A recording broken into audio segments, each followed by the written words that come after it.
মার্কিন president Donald Trump সম্প্রতি দাবি করেছেন ভারতের প্রধানমন্ত্রী নরেন্দ্র মোদী আমার সঙ্গে দেখা করতে এসেছিলেন এবং বলেছিলেন, স্যার, আমি কি আপনার সঙ্গে দেখা করতে পারি প্লিজ?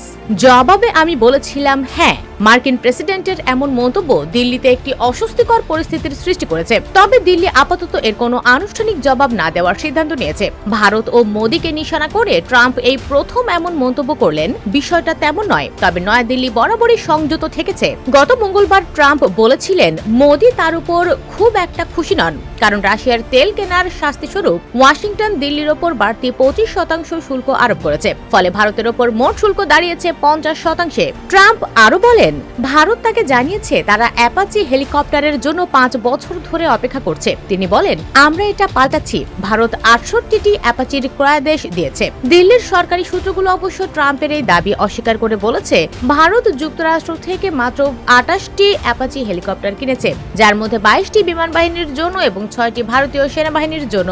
সবকটি হেলিকপ্টার ইতিমধ্যেই বুঝিয়ে দেওয়া হয়েছে। মূলত 2025 সালের ফেব্রুয়ারিতে মোদির হোয়াইট হাউস সফরের সময় এই হেলিকপ্টার সরবরাহের বিষয়টি আলোচনার অংশ ছিল। ট্রাম্পের মন্তব্যের কড়া জবাব দেওয়ার জন্য ভারতের রাজনৈতিক চাপ বাড়লেও কূটনৈতিক মহল সংযত থাকার এবং রাজনৈতিক পরিপক্কতা দেখানোর পরামর্শ দিয়েছে। কূটনৈতিক সূত্রগুলো পরামর্শ দিয়েছে, এ ধরনের পাল্টা জবাব প্রায় উল্টো ফল বয়ে আনে। এখন কোনো তর্কে জেতার অর্থ হয় না, বিশেষ করে যখন ভারত যুক্তরাষ্ট্র বাণিজ্য চুক্তি নিয়ে কাজ চলছে।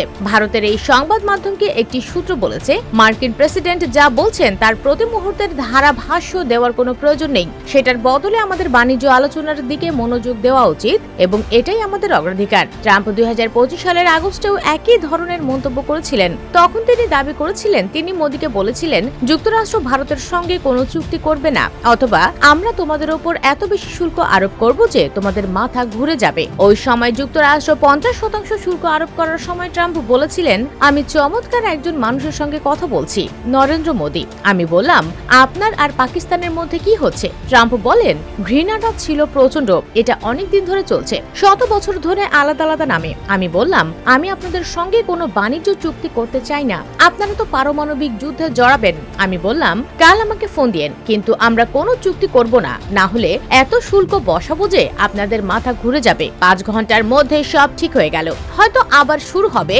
কিন্তু তেমনটা হলে আমি তা থামিয়ে দেব। বিগত কয়েক মাসে নয়াদিল্লি মার্কিন প্রেসিডেন্টের ভুল তথ্য সংশোধন করে দিয়েছে। তবে 2025 সালের মে মাসে ভারত পাকিস্তান সংঘাত থামানোর কৃতিত্ব নেওয়া থেকে তাকে ভারত আটকাতে পারেনি। গত বুধবার লুক্সেমবার্গে প্রবাসী ভারতীয়দের সঙ্গে আলাপকালে পররাষ্ট্রমন্ত্রী এস জয়শঙ্কর বলেন, অনেক দূরে থাকা দেশগুলো বলছে উত্তেজনা বাড়লে তারা চিন্তিত হয়, কিন্তু তারা নিজেদের অঞ্চলের ঝুঁকিগুলো দেখে না। জয়শঙ্কর বলেন, তাই যারা আমাদের সঙ্গে কাজ করতে ইচ্ছুক এবং সহায়ক, আমাদের তাদের সঙ্গে সেভাবেই চলতে হবে। আর যারা পাকিস্তানের মতো কাজ করে তাদের সঙ্গে আমাদের অন্যভাবে ডিল করতে হবে। ভারতের পররাষ্ট্রমন্ত্রী আরো বলেন, এখন বিশ্বের অন্য প্রান্তের ঘটনাগুলো আমাদের কতটা প্রভাবিত করছে তা বলা কঠিন। দূরে বসে থাকা মানুষ অনেক কথা বলবে, কখনো মাথা খাটিয়ে, কখনো না বুঝে, কখনো স্বার্থপরের মতো, আবার কখনো অসতর্কত ভাবে। এমনটা ঘটবেই। জয়শঙ্কর বলেন, তবে দিন শেষে আমি বলতে পারি, আজকের যুগে দেশগুলো অনেক বেশি আমি স্বার্থপর বলতে চাই না, তবে তারা কেবল নিজেদের সরাসরি উপকারে আসবে এমন কাজটাই করে। তারা আপনাকে বিনামূল্যে পরামর্শ দেবে, কিছু ঘটলে বলবে না যে দয়া করে এমন করবেন না। উত্তেজনা হলে আমাদের দুশ্চিন্তা হয়। পাকিস্তানের বিরুদ্ধে অপারেশন সিঁদুর নাম দিয়ে পাকিস্তানের বিরুদ্ধে হামলা চালানোর সময়টা মনে করিয়ে জয়শঙ্কর বলেন, ওই সময়ে অনেক দেশ ভারতকে কিভাবে চলা উচিত সে বিষয়ে পরামর্শ দিয়েছিল। ভারত সেটাকে জগতের নিয়ম হিসেবে মেনে নিয়ে এগিয়ে গিয়েছিল। Voice of Bangla international desk.